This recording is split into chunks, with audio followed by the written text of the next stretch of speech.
নিজের ঘর নিজেই বন্ধ করুন। অনেক সময় আমাদেরকে ঘর অনেক সময় জিন চালান করে দেয়, অথবা ব্ল্যাক ম্যাজিক করে থাকে, কুফুরি কালাম করে থাকে।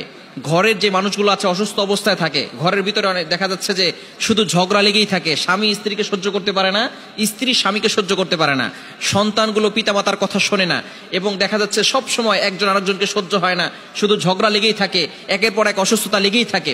ঘরের ভিতরে যদি কেউ ব্ল্যাক ম্যাজিক করে অথবা জাদুটোনা করে তাহলে এই ধরনের সমস্যা হয়ে থাকে।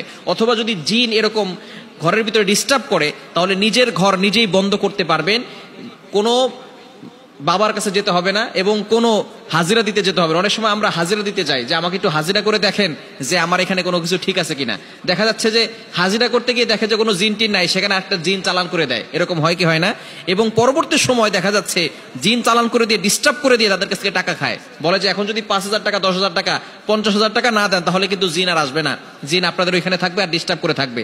এভাবে টাকা খায়। এরকম অনেক ফকির, এরকম অনেক বাবা আছে। খবরদার, আপনি কোনো ভণ্ড বাবার কাছে যাবেন না। আপনি নিজের ঘর কোরআনের আয়াত দিয়ে নিজেই বন্ধ করবেন। আমি আজকে চমৎকার একটা আমল আপনাদেরকে শিখিয়ে দিব। কোরআনের ভিতরে সব কিছু রয়েছে। আল্লাহ তাআলা পবিত্র কোরআনুল কারীমের ভিতরে নিজেই বলে দিয়েছেন।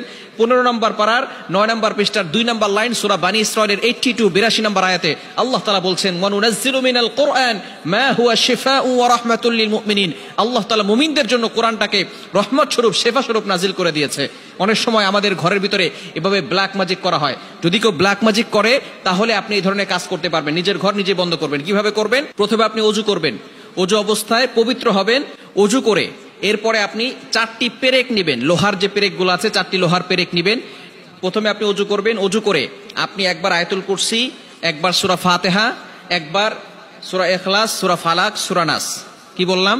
একবার আয়াতুল কুরসি, একবার সূরা ফাতিহা, একবার সূরা ইখলাস, একবার ফালাক, একবার নাস। এগুলো পড়ে বুকে ফু দিবেন এবং হাতে ফু দিয়ে পুরো শরীরকে মাসাজ করে দিবেন।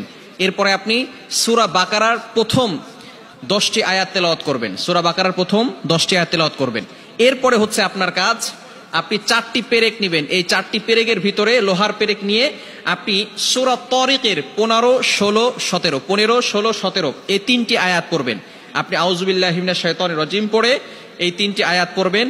30 নম্বর পারার 11 নম্বর পৃষ্ঠার 14-15 নম্বর লাইনে রয়েছে সূরা তারিকের 15, 16, 17। এটা ইন্নাহুম ইয়াকিদুনা কাইদা ওয়া আকিদু কাইদা ফামাহিলিল কাফিরিনা আমহিলহুম রুওয়াইদা। এই চমৎকার 3টি আয়াত, সূরা তারিকের শেষের 3টি আয়াত। ইন্নাহুম ইয়াকিদুনা কাইদা ওয়া আকিদু কাইদা ফামাহিলিল কাফিরিনা আমহিলহুম রুওয়াইদা।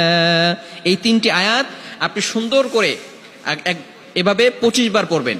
একা টানে আউযু বিল্লাহি মিনাশ শাইতানির রাজিম পড়ে 25 বার পড়ে আপনি একটা লোহায় ফু দিবেন। এরপরে আপনি আবারও 25 বার পরে আরেকটা লোহার পেরেকে ফু দিবেন। আবারও 25 বার পরে লোহার পেরেকে ফু দিবেন। আবারও 25 বার পরে লোহার পেরেকে ফু দিবেন। এভাবে 25 বার 25 বার 25 বার 25 বার পরে আপনি 4টা লোহার পেরেকে ফু দিয়ে এই পেরেকগুলো আপনার ঘরের 4 কোণায় গেঁথে দিবেন ইনশাআল্লাহ। তারপর আপনার ঘর বন্ধ হয়ে যাবে। ওই ঘরের ভিতরে কোনো ব্ল্যাক ম্যাজিকে কাজে আসবে না, কোনো জিন জাতি কোনো ক্ষতি করতে পারবে না।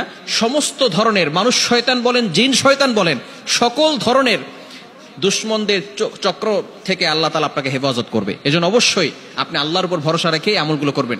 অবশ্যই ভালো করে আমলগুলো করতে হবে, কোনো ভুল করবেন না। প্রথমে ওযু অবস্থায় পবিত্র হয়ে আয়াতুল কুরসি পড়বেন, সূরা ফাতিহা পড়বেন, ইখলাস পড়বেন, ফালাক পড়বেন, নাস পড়বেন। পড়ে বুকে ফু দিবেন, হাতে ফু দিয়ে পুরো শরীরকে মাসাজ করে দিবেন। এরপরে শরীর বন্ধ হয়ে যাবে। তারপরে সূরা বাকারার প্রথম 10টি আয়াত তেলাওয়াত করবেন। এরপরে আপনি এই কাজগুলো শুরু করবেন। কাজ কিভাবে শুরু করবেন? সূরা তারিকের শেষের 3টি আয়াত 15, 16, 17। ইন্নাহুম ইয়াকিদুনা কাইদা ওয়া আকিদু কাইদা ফামাহিলিল কাফিরিনা আমহিলহুম রুওয়াইদা। এই 3টি আয়াত 25 বার পরে একটা লোহার পেরেকে ফু দিবেন। আবারও 25 বার পরে আরেকটি লোহার পেরেকে ফু দিবেন। এভাবে 4টি লোহার পেরেকে 25 বার করে ফু দিয়ে লোহার পেরেকগুলো আপনার বাসার 4 কোণায় গেঁথে দিবেন। ইনশাআল্লাহ আল্লাহ পাক রব্বুল আলামিন আপনার ঘরটাকে হেফাজত রাখবেন। এবং ঘরের ভিতরে সূরা বাকারার রেকর্ডিং চালু করে রাখবেন। ঘরের ভিতরে কোরআন তেলাওয়াত করবেন এবং ঘরের ভিতরে কোনো মূর্তির ছবি রাখবেন না, কোনো ছবি টানিয়ে রাখবেন না। ঘরের ভিতরে হারাম কাজ বেশি করবেন না। আল্লাহ পাক রব্বুল আলামিন সকল ধরনের ব্ল্যাক ম্যাজিক থেকে আপনাকে হেফাজত করবেন। আল্লাহ তাআলা আমাদের সকলকে এই আমলটি বুঝে করার তৌফিক দান করেন।